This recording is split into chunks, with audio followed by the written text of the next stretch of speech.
Hello YouTube, welcome to the channel. If you get something out of the content that I put up here, I'd really appreciate it if you subscribe and give me a like on these videos. It can make a real difference in the algorithms and how they share content with other channels. Also, if you're interested in some one-on-one Skype sessions, you'll find a good email on me in the description of every video I put up.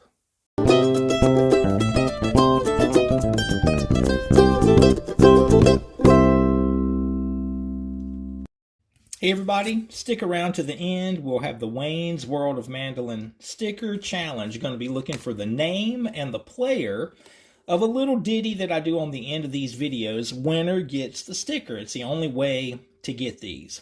All right, today we're going to look at chain triads. This could easily be something that you're already familiar with, but haven't maybe put things together and taken advantage of something that you're already doing. I'm going to demonstrate it in the key of C.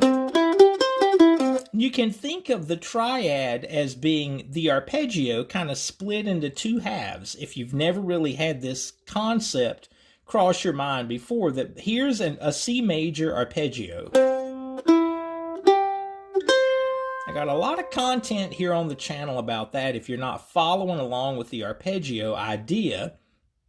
So watch this. Here's the root note, the third scale degree, 1, 2, 3, and then the fifth, which is a third above that third scale degree.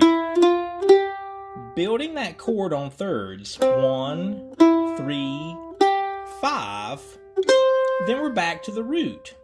So this would be a 1, 3, 5 triad.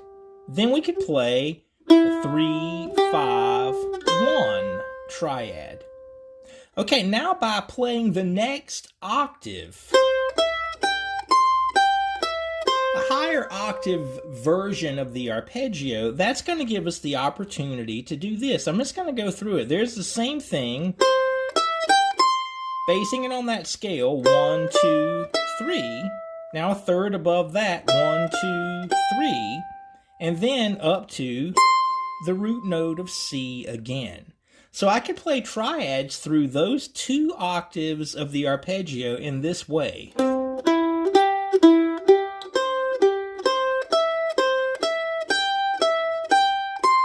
Sometimes referred to as chain triads.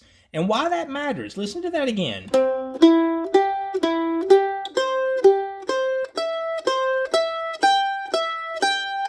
can hear it outlining that C chord, but what we already more than likely possess is going to be chromaticism around those shapes. If you're a bluegrasser and you've played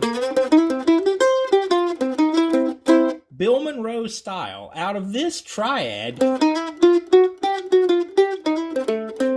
that's still a triad thought.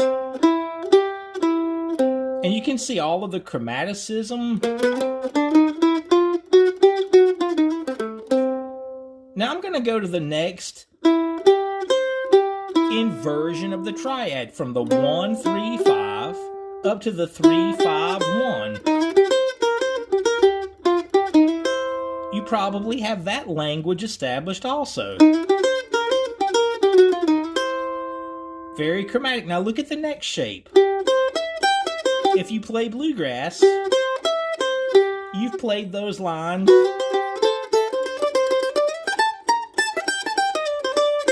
Look how you can break that down into this triad, which now is a 5, 1, 3. We could play out of that shape up to the next one. Now we're back to a root, third, fifth, and then the final one, 3, 5, 1.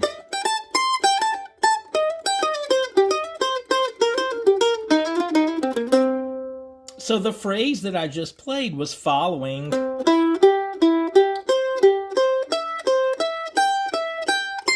those chain triads just backward.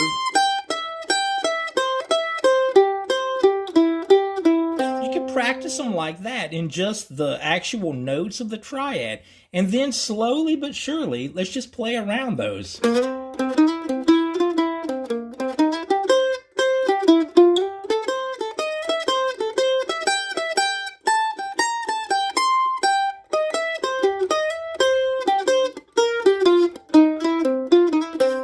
You can see me add other color notes. I played the B flat note there. That would make it a dominant 7 chord. If you were thinking about just those arpeggios and making it a dominant 7, we could certainly play that voice.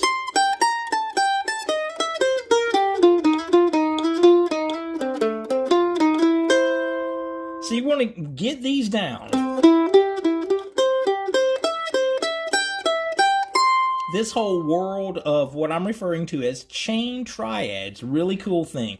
Now let's watch this flip up the neck. If I were to play my index finger here on that C note, check it out. Now this shape that I have with the index finger over the root note from the 5th fret, same shape that we had here. Then my higher octave is up here. So that whole business, here we have 2 octaves. Now the triads. And then even add another one. So now this,